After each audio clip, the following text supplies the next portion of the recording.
Hello, welcome to Seven Figures. This is a financial literacy podcast and also entrepreneurship podcast where we interview people who have built interesting seven-figure businesses and we ask about their journey, their experience, and what entrepreneurship means to them. Today we have Rafe, a good friend of mine, co-founder of Sofar Sounds.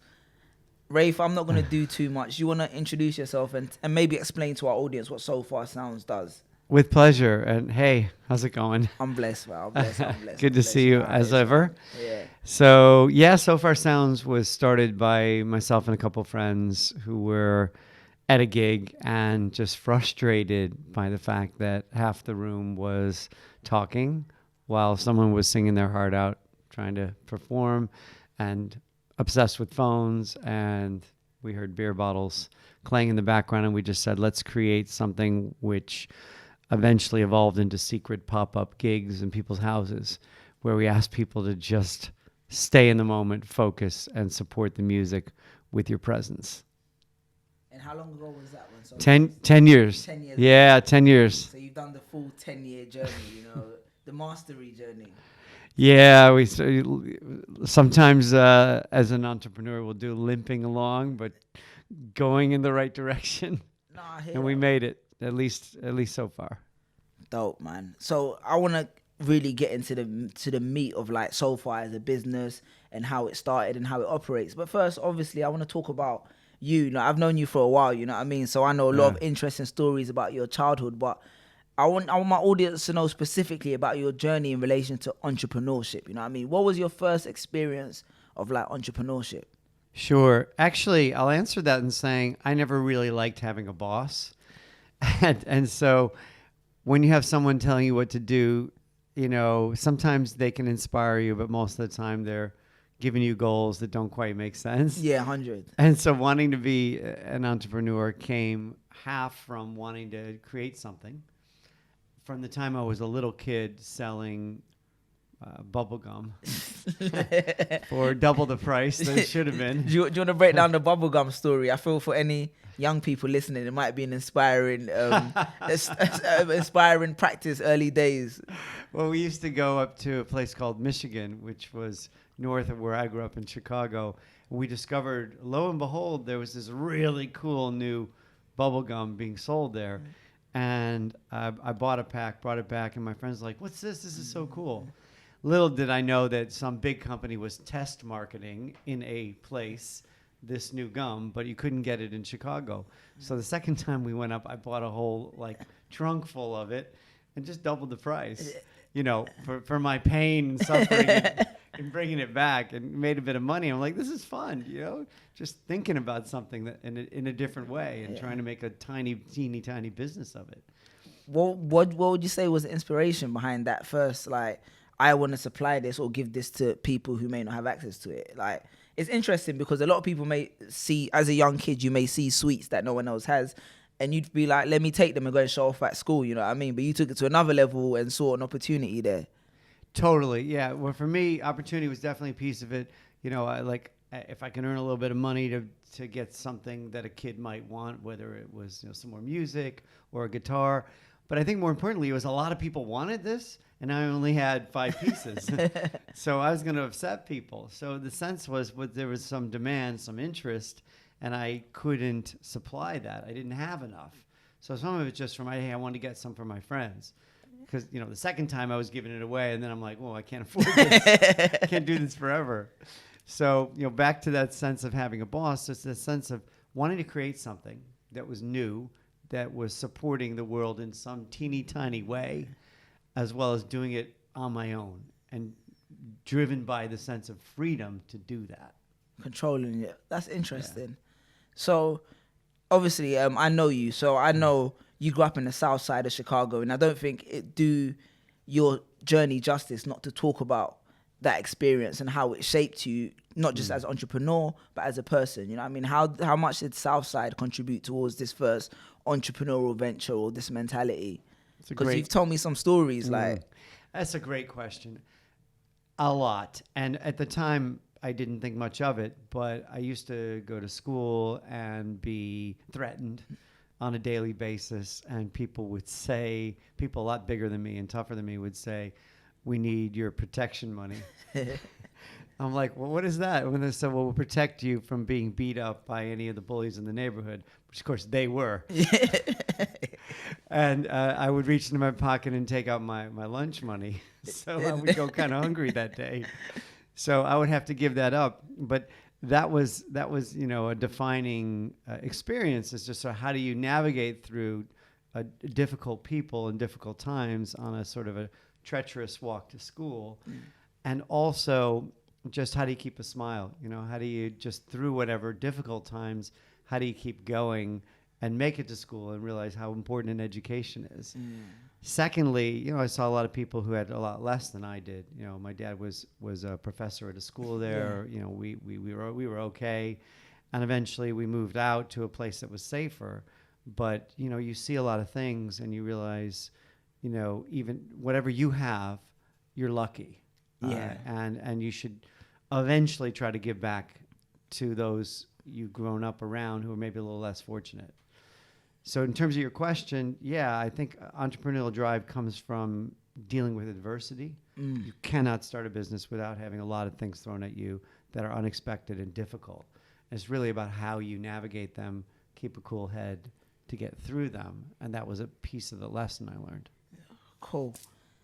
Let's talk about that transition from Southside to Sofar Sounds, but I think there's a lot of pieces in the middle that I just wanted to pick apart for our audience, just because we've spoke about it. So I'm not sure how much you want to discuss about what encouraged you to move from Southside early days. Yeah, sure. So both my parents were mugged on the same day. That's why we moved. And it was kind of like, we like it here, but that's enough. My dad was knifed. My mom was hit on the head with the back of a gun and knocked out. And they each, had things taken from them. So it was a sense of this area has now become unsafe. Yeah. Unsafe to raise our children, unsafe physically for us. So we went to the extreme. We went to what I called the bubble, which was a really lovely suburb of Chicago where everybody was the same. Yeah.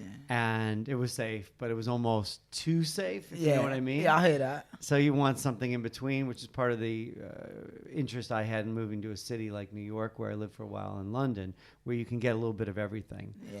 So, yeah, so moving out of the South Side was freeing in terms of it was safer, but it was also too safe. And I think you learn in life, you kind of react to something, but you can also overreact. Yeah. And you felt like that was an overreaction or necessary at the time, but... Yeah. I mean, everybody was the same. That's boring. Cool. I think that I just wanted to touch on that because I think that's interesting, because for me, it's kind of indicative of how you approach Sofar Sounds as the business, the kind of like diversity you have in the staff, in the acts, and just the mentality. I feel like culturally there's a different sense to most businesses. Totally. I mean, I think one of the things I learned working for some big companies for a while was that the culture is everything, and the way people treat each other in the company becomes your brand, and then your brand goes out and resonates throughout the world. And if you don't treat each other well, people don't get the job done, they don't have as much fun, but also it affects the integrity of what you're building. And so that sense for me of inclusivity, that everybody's equal, no matter where you're from, no matter who you are, as long as you are a good person, and treat each other with respect and work hard, whatever it is that helps the company go, but also is true to your own self. I always felt that everybody's welcomed at Sofar. Yeah. You just have to have a certain amount of talent to perform, and everyone's welcome to join the company. We can't have everybody at once, but it's about inclusivity. And that sense of inclusivity and being humble are two of our core values. Of how we treat each other. Yeah, that's great, and I think it's obvious, And if you've never been, I advise anyone to go to Sofar Sounds. I'm plugging the business right now, but it's more credible coming from you. But I think that's important. So now we've got your personal story out of the way. I feel like my audience know who Rafe is as a person, a little bit about his background. Now let's get into the nitty gritty. Let's get into what the podcast is actually about. Let's talk about business. How does your journey as an entrepreneur begin? Yeah, so I've always felt that the sooner you start to charge money for something, the better, because then you really understand whether people are up for it. Yeah. And I broke my rule. Because so far it was free for years. Yeah. And we started it, unlike most businesses, we started as a hobby. And so ours was a bit strange in that we had 5+ years, and still in some areas around the world, it is a pass the hat donation kind of thing. But we had it where we just said, come, and if you like it, then contribute some money, which goes to the artists, which goes to the people organizing the night, which goes to help it sustain itself. Saying that, my advice to anybody who's starting a business is actually, that's unusual. I would just say, whatever you've built, the more you start to charge something, the earlier, the better. Even if you feel like it isn't quite ready yet, you just want to get out there and understand if you're putting a thing of value out to the world. And if they're willing to give whatever it is, their hard-earned money in exchange for that thing. Yeah. So with Sofar, we were always wondering, when are we going to charge? And we waited too long because we got stuck. But ultimately, when we did finally start to charge, it was useful to help us grow our business. Oh, I see. So are you basically saying if you're starting a business, you have to train because very similar as an artist, you have to train your audience into the psychology of paying for something from the start? Totally. And I see a lot of artists and hear a lot of artists being almost embarrassed to say, hey, I've got merch. Yeah. And they almost make fun of themselves for saying it. But actually, I think it, as an artist, as anyone who wants to survive doing their craft, you have to be very clear that you need the money to keep going. Yeah. And actually, it's the artists who will get up and say, hey, you know, I drove here from Leeds, or if it's in America, from Philadelphia to Boston or wherever it is, I need money to keep going. Yeah. And if you liked what you heard, please support me. That's interesting you say that, because I think especially in the startup world where there's always this, the first 2 years, I mean, a lot of companies, especially being in this space here, you hear they get this 2-year runway where they don't have to be profitable for the first year, and a lot of them operate on this freemium module. But I think it's interesting you do say that, because I definitely believe the transition from being free to making people pay sometimes is a massive stumbling block for a lot of businesses. Yeah, they convince their customers that this is a free thing. And then it does get harder and harder to flip that switch. And yes, I know there's some companies that have used that freemium model and succeeded, but let's even look at a big music company, Spotify. A lot of, finally they're getting to a point where they're break even after many, many years. Yeah. And I think that you need to think about how I can be sustainable as a business. Yeah. So let's talk about Sofar as a business. I'm a young entrepreneur. You started Sofar not making any money in the first year. How do you start that business? How are you getting people to help you? I imagine you had to do outreach. You had to get. How are you getting the locations? You know, how are you creating the structure with having no money to pay people to do this? Sure. So first, a bit of advice, and then I'll get to that. Yeah, which is, most entrepreneurs who succeed that I know, and I've also seen research about this, have a side hustle. Yeah. So it's a bit of a fantasy that you can sit there eating ramen noodles and, peanut butter and jelly sandwiches and whatever, and do it full time and survive. Most people, including myself, have something else that is earning money, whether it's consulting, whether it's a bar job, whether it's whatever. And then you build that startup idea over sometimes years while you have some way to bring money in to eat. Yeah. And in our case, we had an idea that people believed in, and people were willing to come and support it because they felt the same way.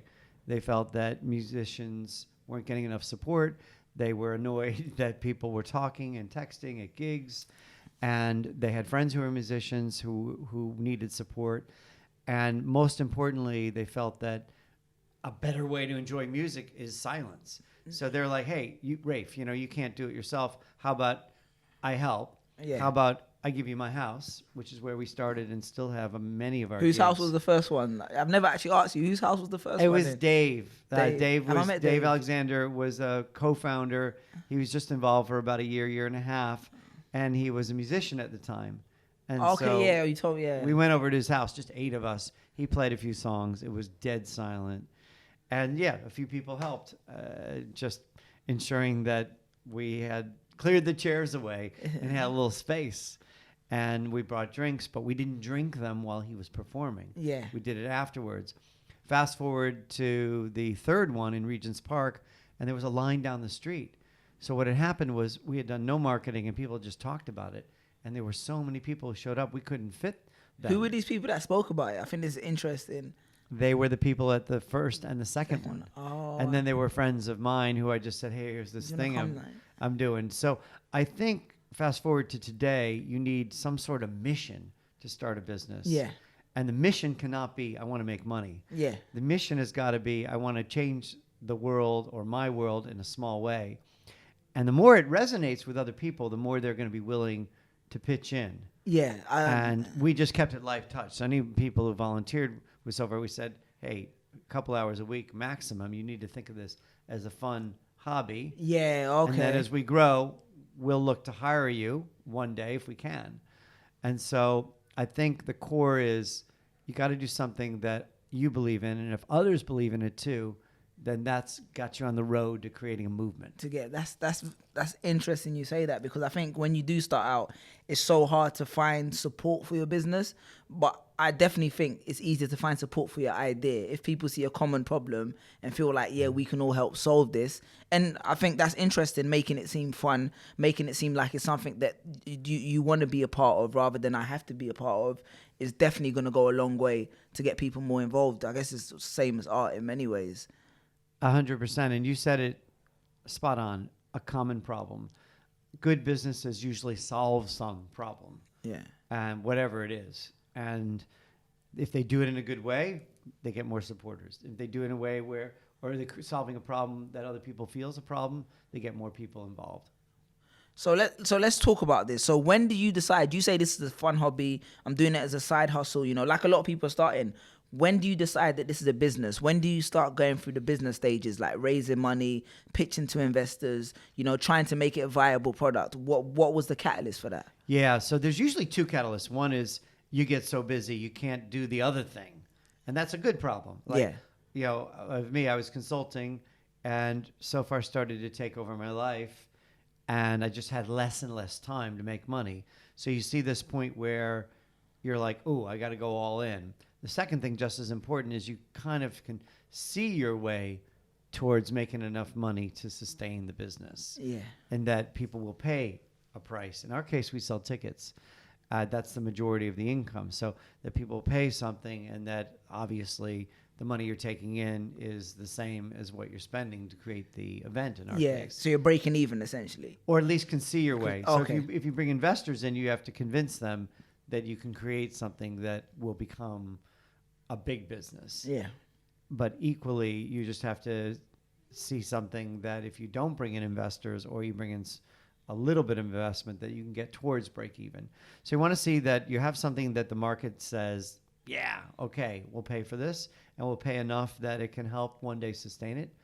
And then at the same time, you start to get really busy. And in my case, you have your wife saying, okay, enough of this hobby.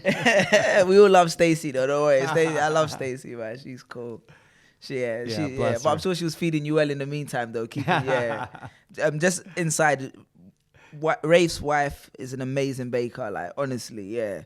Definitely ranking up there. Like, I go for the visits to see Rafe, but also for the cakes and the pastry and the food. Like, yeah. Yeah, and she knows that if you're coming over with Linda and your family, we have to deliver. Yeah, no, there's an expectation. sidetracking completely, but we've made a date. She said that we're coming. I can't remember what date it was specifically, but because there was no food at the last sofa, she said she's gonna make it up to me. Yeah. Oh, amazing.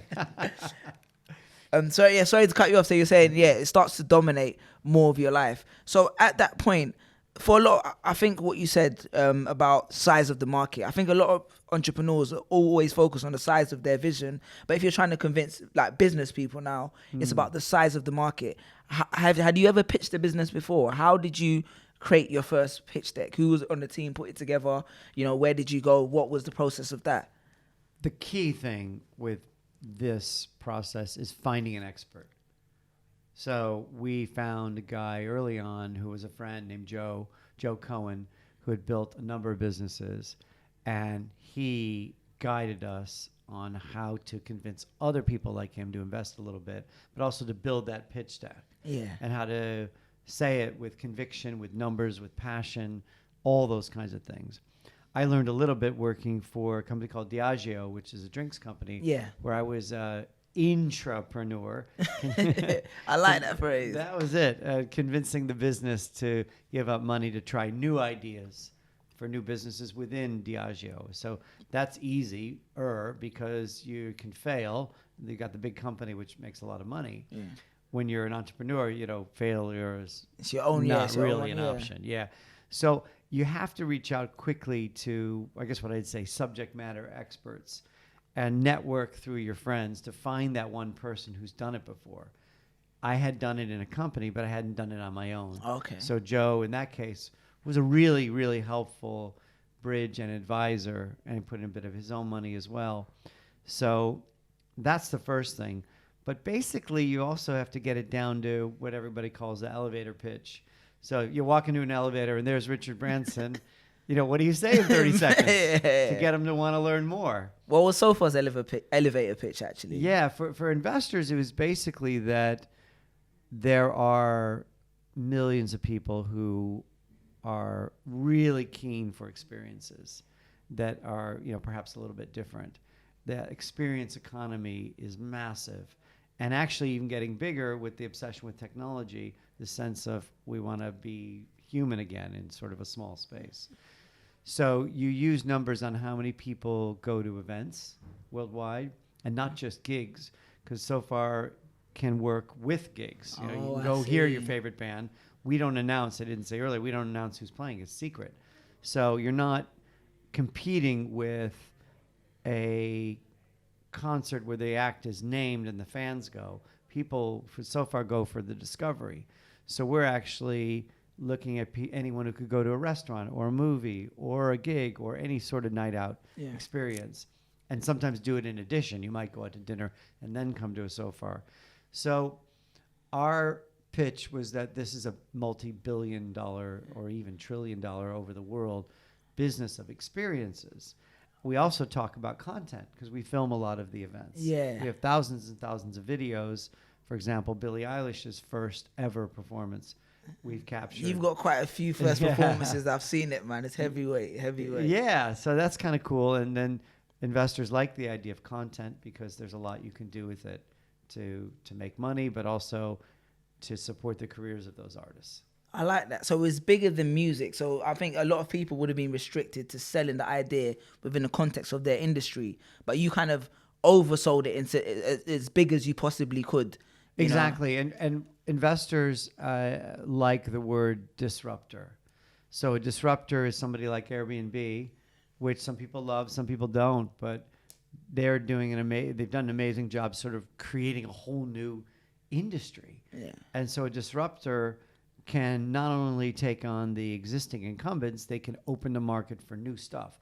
Uber's another example. So when you are creating a business and you're pitching it, thinking about how are you disrupting the industry for good, but also for the investor's perspective for money eventually, that is a very powerful thing. And Sofar is, in a way, disruptive because we created a new market for events in small spaces that is doing something a little bit different. I want to talk about this. You mentioned something, actually, before we progress, this concept of entrepreneur. And I think a lot of people overlook this, but I think we spoke about it before, and you did say it's an integral part of learning to be your own entrepreneur. So do you want to break down what you mean by that and explain how it helped you when it came to your entrepreneurial journey? Yeah, sure. You learn a lot about what to do well and also what not to do when you work for a big company. So I worked for Coca-Cola. I mentioned Diageo. I also work for Disney. Yeah. And they do a lot of things well because they have years of experience building these incredible processes. They have some really bright people. And so when you start a business, if you've worked for even one company that doesn't have to be massive, but of any size, you kind of should be studying and understanding what processes they do to scale. Yeah. Because that's ultimately what investors want and what you want. You want to do more of whatever you're doing. So you hoover up those really cool things. But then you also learn what not to do. Yeah. And I mentioned earlier about the culture. culture in bigger companies can sometimes be toxic or uncomfortable. Yeah. And so you want to take away, in some cases, those lessons that you want to avoid as you're building a company. Yeah. To make it something that, as it grows, can keep and retain that specialness. Yeah. See, I think that's important because I think we all like, I want to build my own thing, but sometimes there is a value in going back to what someone else is building. And like you said, making the mistakes, you know, learning the ideas, you know, seeing what works on someone else's, what's the term? Someone else's payroll. Is that the term? Nickel. Yeah. I used to say nickel. That's it. Nickel. Yeah. I knew it was an American thing, but I couldn't think about it. Yeah. On someone else's nickel. I think that's important. So if we go to Sofar, back to the first year Sofar, I'm going to put you on the spot. What was your first pitch like? Who was it to? And how did you feel afterwards? Yeah, the first, I would say, serious pitch was terrifying. We were so nervous. It was to a guy named Stefan Glenzer. And who introduced you to him? Pronouncing his name right. Who, I think that would have been either Peter Reed, who was another entrepreneur and supporter of businesses. Yeah. Who I would have met through Joe, who I mentioned earlier. One of those two. It's going a little bit back in the day. And I had to pitch to him the business. And he's a imposing guy, very, serious when you first meet him. And I think I realized I should have practiced a lot more for getting in front of somebody so serious and who had so much experience. Yeah. And so I remember that day. I remember what we did right. I remember what we didn't do well. And again, I just came away thinking, this kind of thing, you need to practice. Yeah. And so, but it's intimidating. Whenever you do something you haven't done before, it's scary, and you got to sort of accept that and then just blast through it. I hear that. How much did you end up getting investment for him? I did. So it was a success. It worked. Then. Yeah, it worked. Yeah. It took some time, but it worked. Oh, cool. And what that did is it uncorked other people who are investing, who are what we call angel investors. Yeah. Which is people who give a small amount of money, certainly small for them, and they don't really expect to see it again. Yeah. So it's like, a normal person, buying coffee almost. Yeah. And it's just like, hey, I love what you're doing. Here's some money. I might see a return. I might not.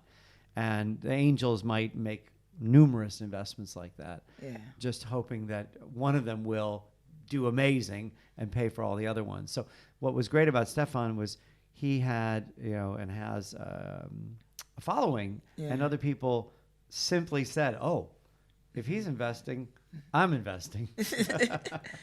So that was other good advice. I think that's an important thing in entrepreneurship. The theme is network, like that you have to have the right network. You got introduced to someone that introduced you to someone that enabled you to start to cultivate your investment pool. So let's talk about, I'm going to be artistic here. Right now, maybe there's a kid like in Wood Green where I'm from, he wants to start his business, but he doesn't have the network. He's going to the church every day, he's praying, but he never sees these angels falling from there. What would be your advice to somebody who comes from who has a limited network and has never been in the industry, What would be your advice to try and find, not just people who believe, but actual investors? What would be advice be? Does he have to start building on? Yeah, sure. I mean, I moved here from America, from Chicago, as we said originally, and didn't know a lot of people either. And I say the individual in Wood Green will have grown up here. And I think that if you, day in, day out, ask everybody you meet if they know somebody like this or know someone who knows someone, and what I didn't have, which you do now, is the ability to tweet about it, to post on Instagram. Yeah. If you share with all your networks as a first step, pretty certain that eventually you'll find someone who knows someone who can be one of these people who has some involvement in the investment world. You're from Wood Green, and if someone from your old neighborhood asks you, you know a lot of people now. So that's number one. And number two, there are networks of societies that have angel investors coming, and you can pitch to them to be a person on that day. There are schools that do it. London Business School is an example. And I think they're pretty open as long as you prepare whatever that format is for the pitch, where they then give you that audience. So if you type in, angel networks and investor networks and early stage, that's another way to network your way through, and just then you got to do a little homework. Cool. I want to challenge you a bit on that, yeah. Just because you use me as an example, and I think with my situation, it's a bit extenuating. Is that the word? It's extenuating. Yeah. So because I think I was never able to get into this world until I met Soul. I grew up in London my whole life, and I'd never been half these businesses until I met Soul. But I met Soul like 10 million views later. You know what I mean? After my videos reached all over the world, multiple people, then Soul kind of came across it, and he was like, I like what this guy does. Let me introduce him to this world at early. So Suli's talking about Saul Klein, who we both know well. But I guess my challenge back would be, you know, were you out there looking for someone like him day in, day out? Yeah.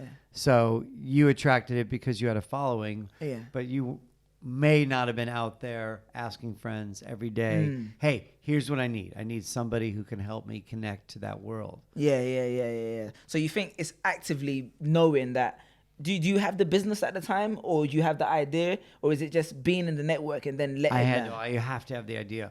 Because people aren't going to go to bat for you if you just say, hey, I want to meet angel investors because one day. You have to have an idea that lights a fire. You have to get your pitch down first. The elevator pitch has got to be rock solid. And by that, I mean you have to be quick, you have to be excited, and you have to share something that people go, oh, that's kind of cool. When you do that, and you do that with any random stranger even. So I was at a dinner party. And I had a first major investment from a guy I just turned to I didn't know at the dinner party. And he's like, so what are you doing? And I explained it. I had my pitch down by then after making those mistakes that I mentioned earlier. And the guy invested like several £100,000 off that conversation. Off that 20-minute Where was conversation. this dinner party, bro? I'm not telling. Wait for my invite. That was a random thing. But the point is, I'm like, oh, okay, I'm telling everyone. So you never know. No, I hear that. No, I think it was just interesting to bring that point up, because I think people are gonna instinctively say, but that's Suli, it's different, you know what I'm saying? So I think it's important to give them. This was in Camden Town, so you know it's not a fancy place, and it was just. I just think that for those who are out there, you can be in a coffee shop, you can be at a dinner party, you can be online, and it might take a year. It took over a year for me to get connected to that. That's a good point. You have to be in it for the long run. Sorry to interrupt. But being an entrepreneur and succeeding never happens overnight. These things are years in the making. You have to be in it for the long haul. I think everyone listening can take that. You have to have that pitch solid, and you have to be prepared to know that it's going to take a long time to initially even get through the first step of the door. So once you gained your first investment, you must have done your first round of fundraising, right? Once you've done the first round, then the beauty of that is once you've got, in our case, about 12 people to invest something, they then open you up. It gets easier because they open you up to other networks that you never would have had originally. And for me, one of them opened it up to a venture capitalist fund, which was called a seed fund, which is larger, but still not massive at all. And that allows you for the first time to start to pay yourself. So the networks keep opening up, and that's when you have to have a different challenge, solve a different challenge, which is balancing your time in building your business with going out and asking for support or pitching. Pitching takes a lot of time, and you still have to talk to 20, 30, 40, 50 or more people to get the next level of investment. But at the same time, if you start ignoring your business, then that thing shrivels.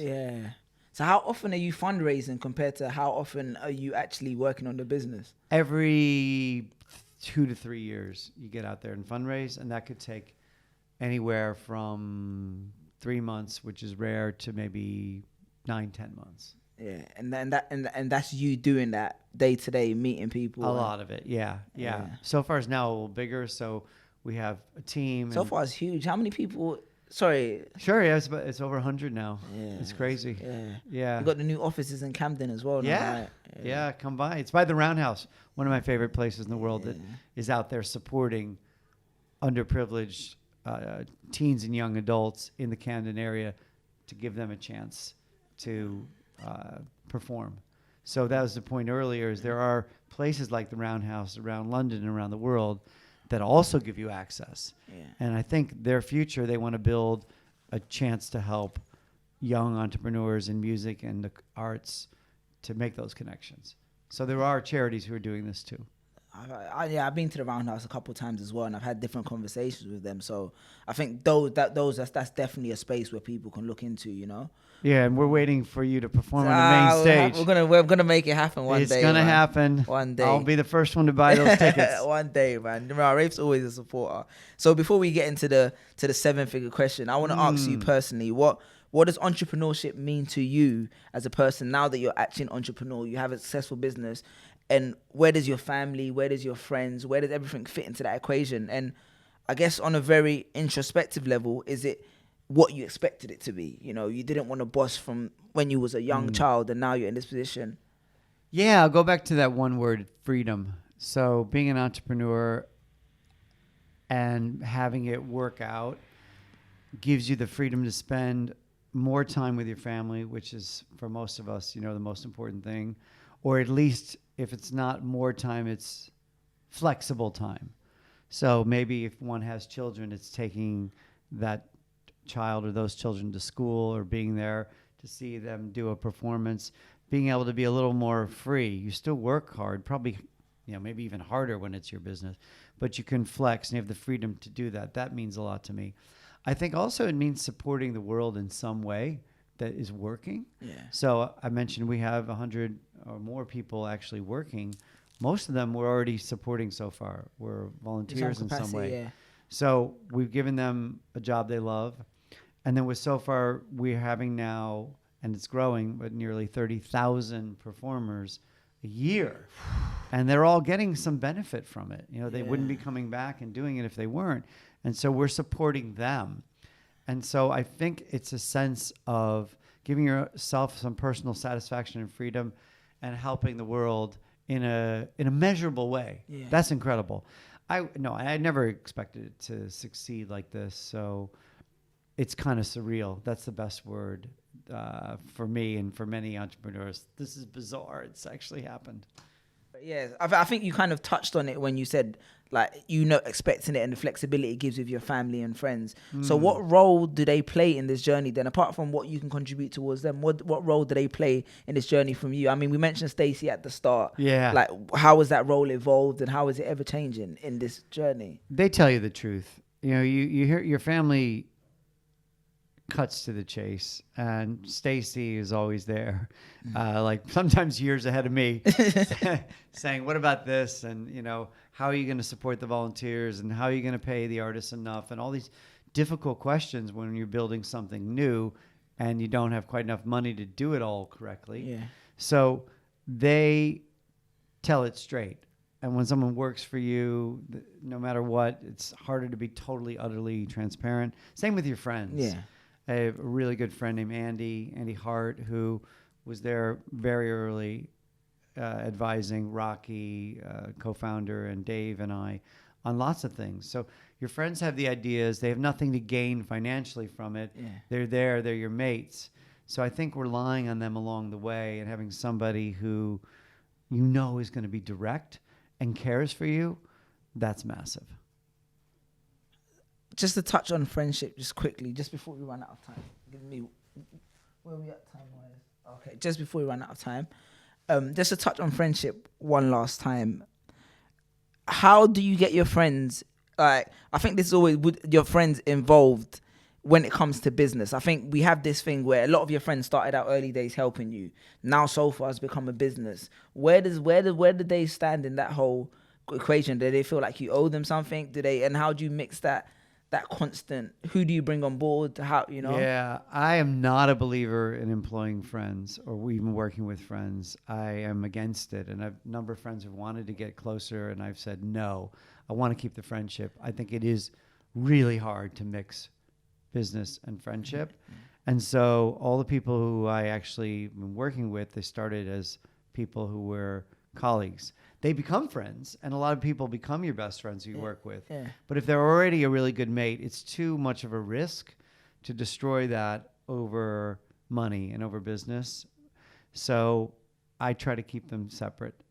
I think that's a great point. I think it's a difficult and often kind of like consistent struggle for anyone, because you're building something so amazing and you want the people you care about to benefit, but at the same time, is it worth that friendship? And the answer is no.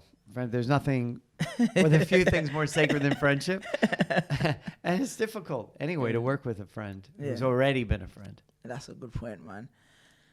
So to end on the 7-figure question, you know how it goes. The podcast called 7 Figures. We want to ask you the question. You know, you grew up, you went from Southside Chicago, you know, to the Bubble, to Disney, to Coca-Cola, to London, to all these companies, you know. So, but how did it feel when you saw your first million? If I have a million, I mean, come on. Boy, that, as I said, when you mentioned what this is about, that is a really tough question. I'm not sure how to answer that except to say it feels good to make some money after having no money for many, many years. Whatever that figure is, it feels really good because, you know, you can buy that extra cup of coffee. No, I hear that, man. No, Rafe, it's been a pleasure. Oh, sorry. Yes, actually, before we end this, so we'd love, we was wondering if we can get free points? You're going to have to say it to me. 3 pieces of advice that you'd like to pass on to listeners. In a recap or from what we said before? Or? I mean, if in any way, form whatsoever, whether it's in recap or whether it's like something that you think of at the moment through the conversation. But so before we end this, Rafe, we just love to get 3 points that you'd love to Before we end this, Rafe, we'd love to just get 3 points that you'd love to leave our listeners. 3 tips, 3 pieces of advice, whatever you feel is in your spirit. And these are for listeners who are interested in starting a business. Yeah. Got it. Sure. So, number 1, when you start a business and start to think about bringing on other people, there's nothing more important than how you treat each other, which is the company culture. And you have to stick with that. And that means firing someone if they're not living whatever your values are that you set. Yeah. And it means vetting people based on those things. Number 2, you never know where support is going to come from, and you need to get your pitch down really well. You need to be able to inspire somebody in 30 seconds, whether it's Barack Obama or, you know, the owner of your local restaurant. Or the man sitting next to you at the dinner. Because you never know where help is going to come in some sort of massive way. And I think 3rd, when you're doing something, because of the amount of time it's going to take, you have to believe in it. Don't set out to do something just because it's going to maybe put some more money in the bank. That will come, and that's great. Yeah. But you've got to believe you're doing something for the world that's going to make the world a slightly or massively, depending on the idea, better place. I think anybody can take value from that. I think anybody can take value from the entire interview. Bro, I just want to say thank you for your time. It's been a pleasure always, and thank you for having... Handshake on camera. Stretch. My pleasure, too. Anytime. Cool, thanks, Rafe, man. Thanks. We good? Cool, man. Perfect. We got the thumbs up over there.